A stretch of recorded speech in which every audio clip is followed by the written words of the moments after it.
어떤 네 가지 말씀이 있었죠. 그리스도의 향기, 그리스도의 편지, 그리스도의 사신, 그리고 그리스도의 일꾼. 이런 네 가지는 바울이 교회에 쓴 편지의 내용이죠. 교회에 주는 교훈입니다. 오늘 다섯 번째 이 병사는 디모데 개인에게 주는 말씀이에요. 너는 그리스도의 좋은 병사로 살기를 원한다. 우리가 잘 알고 있죠. 바울과 디모데 두 사람은 마치 바늘과 실과 같은 그런 관계죠.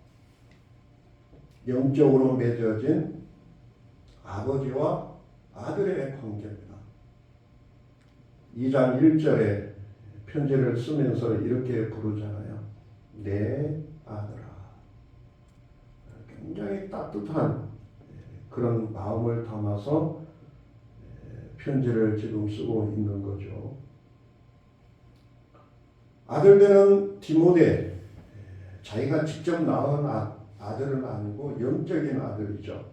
디모데는 지금 바울이 개척했던 교회, 에베소 교회에서 바울의 후임자로 목회를 하고 있었어요.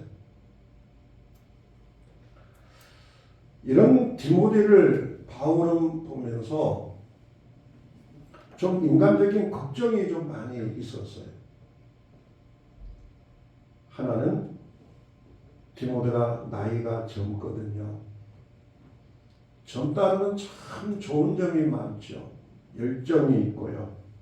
또 열심. 그런데 한 가지 단점은 뭡니까? 경험이 부족하죠. 경험이 부족하다는 것은 실수하기가 쉬워요. 디모데는 몸도 약했다고 합니다. 성품이 굉장히 유약했어요. 그의 그 가정의 유래를 보면은 여성들만 사는 그런 가정에서 어린 시절을 보내다 보니까 성품이 좀 소심하고 또 눈물이 많은 그런 사람이었습니다. 더 큰 걱정은 영적인 문제에 있었어요. 당시 에베소 교회는 영지주의라고 하는 이단이 들어와서 교회를 어지럽히고 있었어요. 여러분, 교회 안에 이단이 들어오면 교회가 박살이 납니다. 경험도 부족하고 또 말씀에 대한 것도 부족한 디모데가 이런 교회에서 목회를 한다고 하는 것이 바울이 볼 때는 굉장히 좀 걱정이 많죠.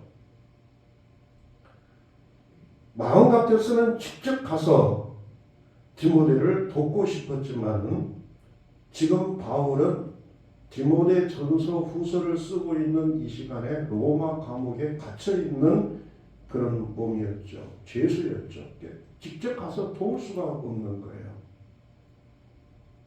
이런 안타까운 마음을 담아서 지금 바울은 디모데에게 목회에 도움이 되는 여러 가지 일들을 적어서 편지를 보내고 있는 겁니다. 먼저 바울은 디모데에게 이렇게 권면하고 있죠. 1절에 보면요. 내 아들아, 그러므로 너는 그리스도 예수 안에 있는 은혜 가운데 뭐하라 그래요? 강하라 그래요. 은혜 가운데 강하라. 지금 바울이 디모데에 대한 걱정을 이 편지 속에 그대로 지금 나타내고 있잖아요. 은혜 가운데, 은혜 가운데. 여러분, 은혜라고 하는 게 뭡니까? 하나님이 주시는 능력이죠. 하나님이 주시는 선물. 부탁하는 거예요. 너는 지금 목회를 하면서 내 힘으로 하려고 하지 말고 하나님이 주시는 능력으로 목회를 하라. 세상의 힘을 의지하지 말고 하나님이 주시는 그 능력을 붙잡고 에베소 교회를 섬기라는 거예요. 목회를 하라고 부탁을 하는 거죠. 그리고 강하라 이야기합니다. 강하라. 내가 지금 성품이 유약하지만은 성품이 약하다고 해서 영적으로까지 내가 약하면 안 된다는 거예요. 강하게 목회하라. 남자답게 목회하라. 이단이 교회를 어지럽히고 있다고 해서 내 마음이 위축되면 안 된다. 영적으로 두려워하면 안 된다. 강하게 목회하라. 그리고 이어서 비유로 든 것이 뭡니까? 병사라고 하는 군인이라고 하는 것을 비유로 들어서 설명을 하고 있죠. 여러분, 군인의 의미는 뭡니까? 강함이잖아요. 군인은 강함의 의미를 갖고 있죠. 내가 지금 연약하지만 군인처럼 강하게 신앙생활하고 군인처럼 강하게 에베소 교회에서 목회하라. 군인처럼 병사처럼 목회하라. 병사나 군사라고 하는 것은요, 우리가 잘 아는 대로 군사 용어잖아요. 군사 용어. 이제 한번 생각을 해봅시다. 왜 바울은 이런 군사 용어를 가지고 신앙생활, 목회를 지금 설명하려고 했을까? 왜 이런 군사 용어를 가지고? 왜 그럴까요? 오늘 우리 신앙생활은 뭐와 같습니까? 영적인 전투, 영적인 전쟁과 같기 때문에. 영적인 전쟁. 바울은 신앙생활을 그가 쓴 편지의 곳곳에서 보면은 전쟁으로 많이 비유를 해요. 싸움으로. 디모데 전서에만 해도요. 디모데 전서 1장에 보면은 선한 싸움을 싸우며 믿음과 착한 양심을 가지라. 또 6장에도 보면은 믿음의 선한 싸움을 싸우라. 이 싸움으로 이야기해요. 우리의 신앙생활은 노는 것이 아니라 소풍하는 것이 아니고 야유회하는 것이 아니고 뭐와 같다고요? 싸움, 이 전쟁과 같은 전쟁. 바로 이 전쟁터에서 오늘 우리는 어떤 사람이라는 거예요? 영적인 병사고 영적인 군인이라는 거예요. 오늘 우리가.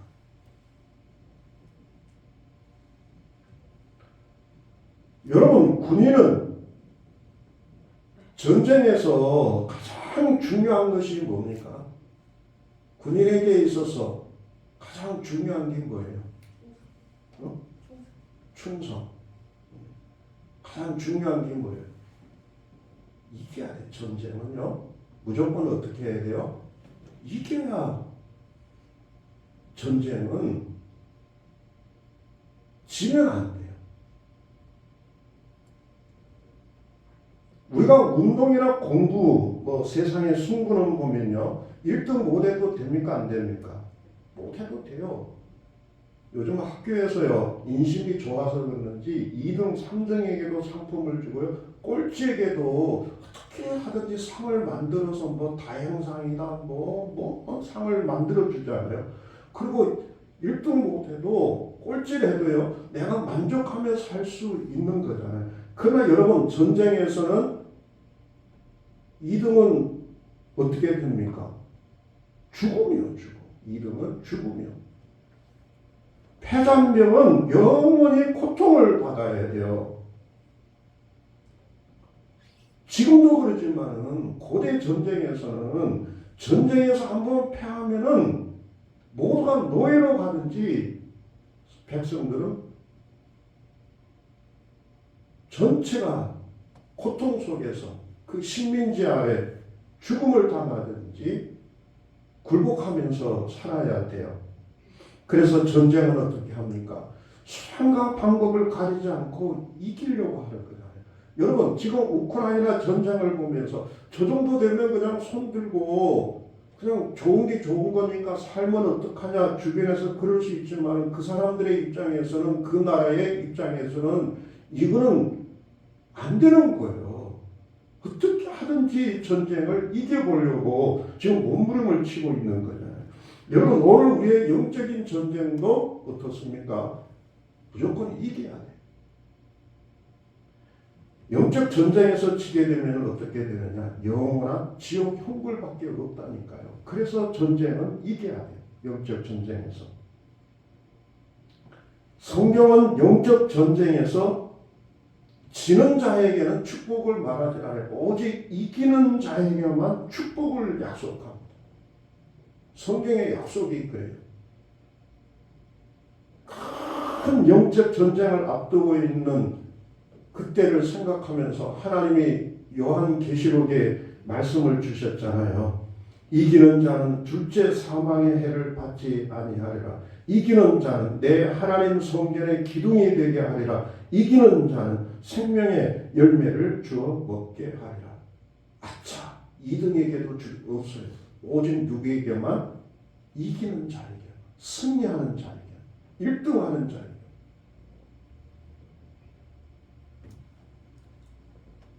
그러면 여러분 이런 영적 전쟁에서 이기려면 어떻게 해야 할 것인가? 어떻게 해야만이 우리가 전쟁에서 이길 수 있을까? 3절 우리 같이 한번 읽어보도록 합시다. 3절입니다. 시작. 너는 그리스도 예수의 좋은 병사로 나와 함께 고난을 받으라. 병사인데 어떤 병사예요? 좋은 병사. 좋은 병사가 되어야 전쟁에서 이길 수 있다는 거예요. 좋은 군인. 좋은 군인이 전쟁에서 이겨요. 나쁜 군인은 절대로 전쟁에서 이길 수가 없어요. 오직 좋은 군인만, 좋은 병사. 아프가니스탄 여러분 몇 년 전에 그 패배할 때 보셨잖아요. 그 군인들의 모습 보셨습니까? 무기를 팔아먹고 자기들의 생명인데도 그걸 팔아먹어요. 탈레반이 오니까 다 어떻게 해요? 도망을. 미국도 못 도와요. 도와주고 싶지만은 자국에 있는 군인들이 당나라 군대 오합지졸이다 보니까 미국도 다 손 털고 나가버렸잖아요.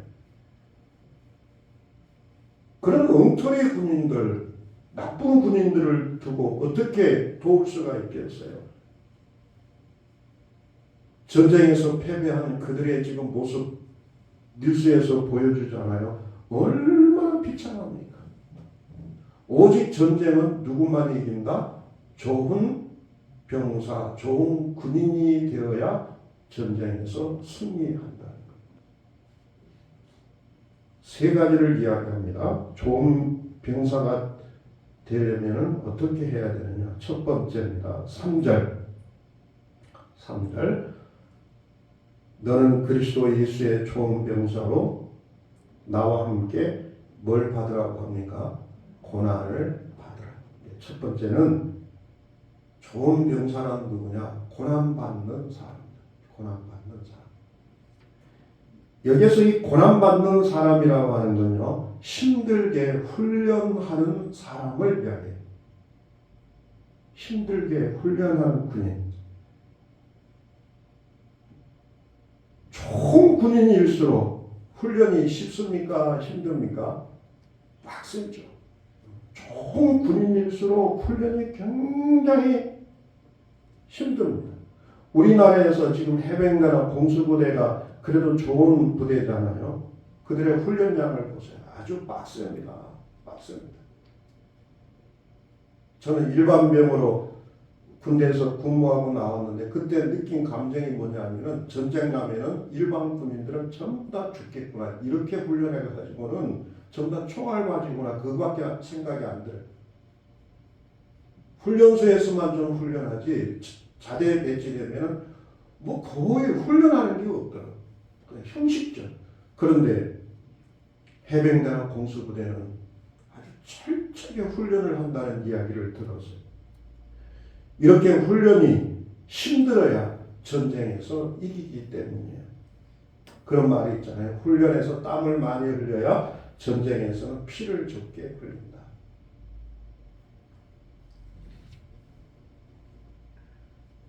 오늘 우리가 많은 사람들이 신앙생활 하면서 오해가 있는 것 같아요. 그게 뭔 줄 아세요? 예수 잘 믿으면 고난이 없고 행복만 있을 것이다. 그런 생각들 많이 하고 신앙생활 하시는 분들이 있잖아요. 그래서 목사님이나 누군가 축복 기도 해줄 때 꽃길만 걷게 해주세요. 그런 기도 많이 하잖아요. 저도 회개합니다. 만사형통하게 해주세요. 그러면 다들 또 뭐라 그래요? 아멘 그러잖아요. 꽃길만 걷게 해주세요.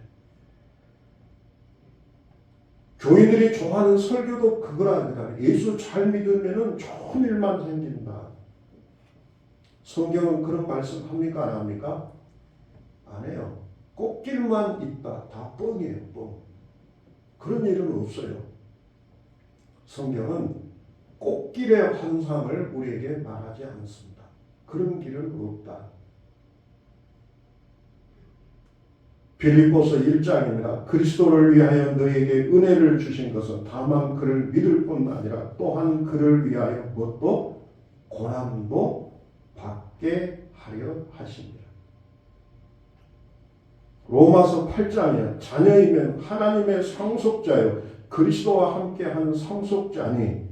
여러분 하나님의 상속자니까 하나님이 나에게 주시는 축복이 얼마나 큽니까? 근데 그 다음 보세요. 우리가 그와 함께 영광을 받기 위해서는 고난도 함께 받아야 할 것입니다. 꽃길을 말합니까? 고난을 말합니까? 꽃길은 없다니까요. 고난을 받으라. 고난을 받으라. 고난을 받으라 이 말을 좀 다른 말로 하면요. 좀 힘들게 예수 믿으라. 힘들게 예수를 믿어. 지금 내가 갖고 있는 힘보다 조금 더 힘들게 예수를 믿어. 운동 전문가들이 하는 말이 있잖아요. 운동을 하되 어떻게 하라고요? 땀이 조금 나게 하라. 땀이 좀 나게 운동을 그래야 건강에 도움이 된다. 오늘 우리 신앙생활도 마찬가지라고 생각합니다. 좀 벅차게. 약간의 내 인생에 있어서 적어도 이런 기억은 하나쯤은 있어야 될 거라고 생각. 내가 주님을 위해서 헌신하고 충성했는데 그때 그것 때문에 내 인생에 한동안은 좀 힘든 적이 있었다. 좀 이런 기억이 한두 가지는 있어야 되지 않겠어요? 그래야 오늘 우리가 죽는 그 순간에 그거 기억이 되잖아요. 그런데 한 번은 흔적이 없어. 좀 벅차게 숨 쉬면서 숨이 헐떡거리는 그런 기억이 나에게 없다면요. 좀 우리가 하나님 앞에 섰을 때 참 구원은 받겠지만은 얼마나 좀 죄송스럽고 그렇지 않습니까? 그래야만이 좋은 군인으로 병사로 거듭날 수 있다는 겁니다. 자, 두 번째는요. 4절에 말합니다. 병사로 복무하는 자는 그다음 뭐라 그래요? 자기 생활에 크게 얽매이는 자가 하나도 없다. 자기 생활에 얽매이는 자가 하나도 없다. 이 말은요. 좋은 병사는 자기 생활을 주님께 반납하는 사람이라는.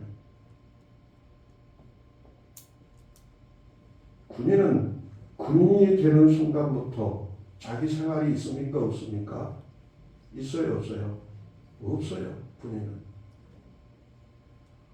군대를 입대하면 알잖아요. 군인이 되기 전에는 자기 마음대로 자유를 누릴 수 있어요. 뭐 전화도 내 마음대로 할 수 있고, 옷도 입고 싶은 거 자기가 다 입을 수 있고, 먹고 싶은 거 마음대로 먹을 수도 있고, 먹고 싶지 않으면 그냥 안 먹어도 되고, 자기가 좋아하는 것만 골라서 할 수 있죠. 근데 여러분, 군인이 되는 순간부터 가능합니까? 안 합니까? 모든 자유를 반납해야 됩니다. 훈련소에는 전화도 못 써요. 요즘 뭐 자대에서는 전화도 뭐 하게 한다는 이야기를 들었는데 저는 좀 별로 못마땅해요. 옷도 군복만 입어야 돼요. 사복은 안 되죠. 먹는 것도 주는 밥만 먹어야 돼요. 그래서 오죽하면 군인들은 그걸 짬밥이라고 그러잖아요. 먹기 싫어도 먹어야 됩니다. 이거는 맛으로 먹는 게 아니라 생존하기 위해서 먹는 거예요. 그래서 제가 군복 말 때는 일주일에 한 번씩 건빵을 줘요. 그 맛 하나도 없는 거, 심심한 거, 그걸 먹으래요. 왜 그래? 그것도 훈련이니까. 극한 상황에 가면은 건빵 한 봉지 갖고도 살아야 되니까. 이것이 마음에 안 든다고, 적응이 안 된다고 탈영하면 어떻게 됩니까? 전쟁 안 날 때는 영창이지만 전쟁 시에는 총살입니다. 그래서 군대에 들어가는 그 순간부터 군인이 해야 될 일은 뭐냐면 자기 삶이 없다는 걸 먼저 기억을 해야 돼요. 그래야만이 군 생활이 편해요. 근데 계속해서 자유 그러면요, 군대에서는 고문관이라고 해요. 그리스도의 좋은 병사란 뭐냐? 자기 삶을 포기하고 그리스도 예수께 모든 것을 맞추는 사람이에요. 그리스도의 삶, 나의 삶을 포기하고. 이것을 뭐라고 합니까? 우선순위라고 해요. 우선순위를 누구에게 둔다고요? 자기가 아니고 예수 그리스도께 두는 자를 좋은 병사. 오직 예수 그리스도가 우선순위에 먼저 있는 사람. 성경 말씀에 보면은 제자 중에 한 사람이 예수님께 찾아와서 이런 부탁을 하잖아요. 12 제자는 아니었어요.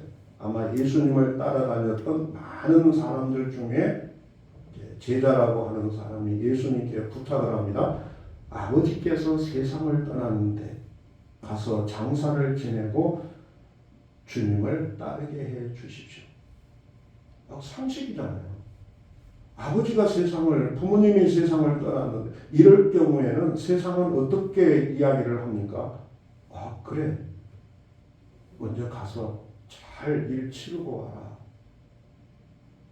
어쩌면 뭐 돈도 좀 주기도 하고 그렇게 해야 정상이다. 그런데 예수님은 뭐라고 하십니까? 죽은 자들은 죽은 자들로 장사하게 하고 너는 나를 쫓아. 우선순위는 그게 아니다. 어쩌면 세상의 논리로 보면 냉정합니까? 안 합니까? 굉장히 냉정하죠.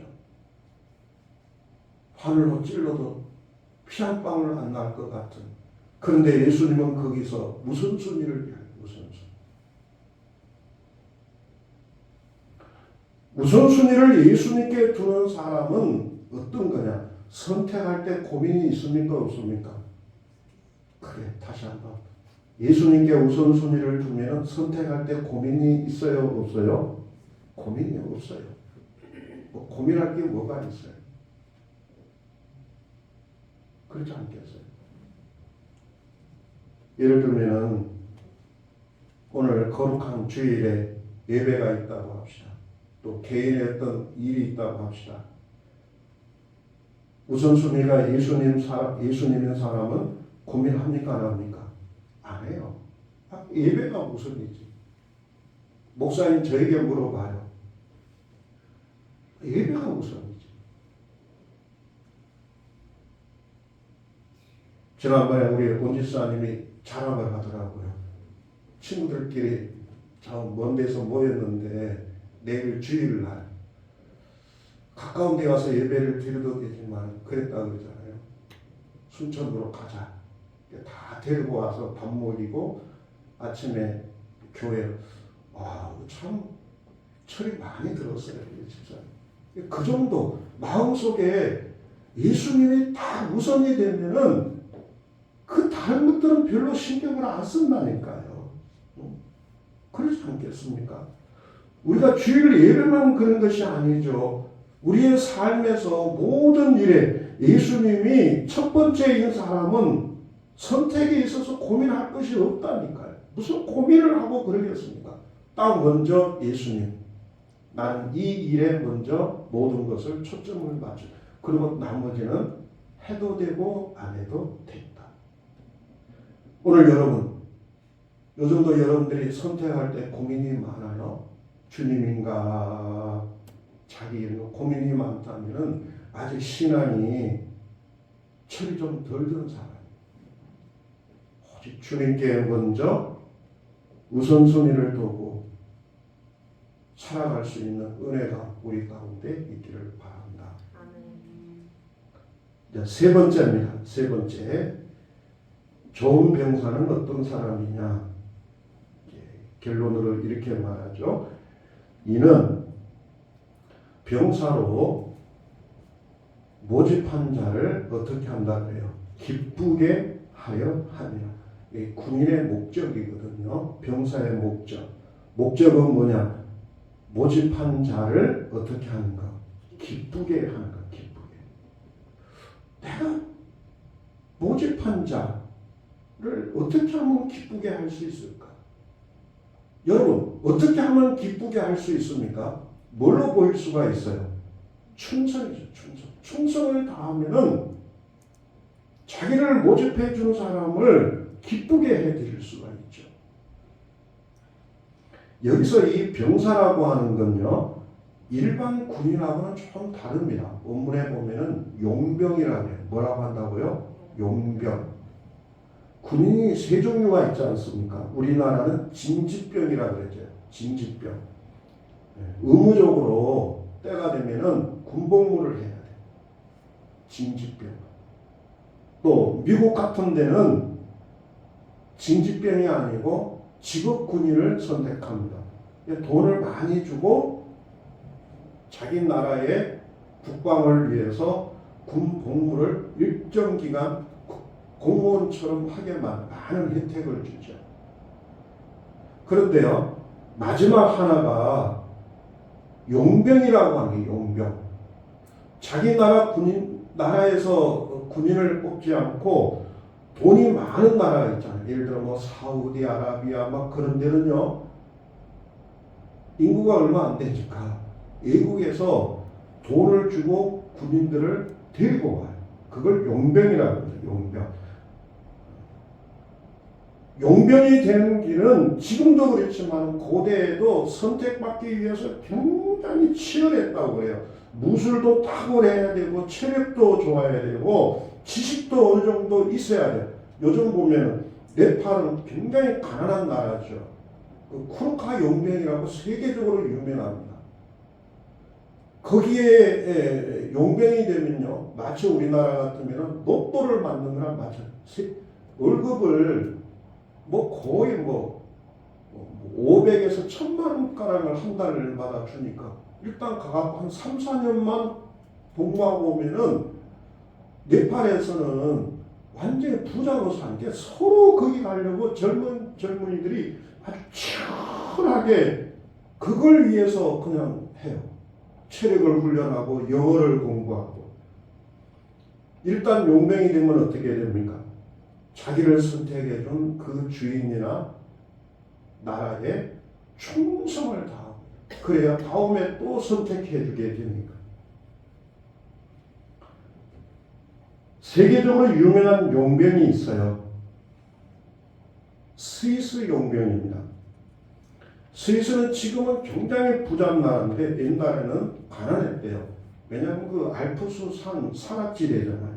그러니까 돈을 벌기 위해서 젊은이들이 외국에 많이 용병으로 갔답니다. 이런 일화가 전해옵니다. 프랑스 혁명 때 스위스 용병이 프랑스 왕궁을 지키고 있었는데 시민군들이 이제 왕궁으로 막 엄청나게 몰려왔대요. 그러다 보니까 왕궁을 지키고 있던 자국의 군인들은 다 왕을 버리고 도망을 갔어요. 왕을 지키던 군인은 오직 스위스 용병밖에 없었대. 786명. 그들은 프랑스 왕을 지키다 거기서 전부 다 몰살을 합니다. 근데 놀라운 일은 이런 충성을 오늘날도 인정을 해요. 그래서 여러분 로마 바티칸을 앞에서 지키는 용병이 누군 줄 아세요? 스위스 용병이에요. 스위스 용병. 지금은 총으로 하는 게 아니라 하나의 형식적으로. 그는 하나의 의미가 있어요. 가장 충성스러운 용병은 스위스 용병이다. 오늘 이것을 우리들에게 보여줍니다. 오늘도 좋은 군사란 누구냐? 우리 주님께 나를 선택해 준 하나님의 자녀로 삼아준 하나님께 뭐 하는 거라고요? 충성. 그것을 하나님께서 기쁘게 여기는 걸로 우리를 인정하시는 거예요. 오늘 충성으로 주님의 마음에 흡족함을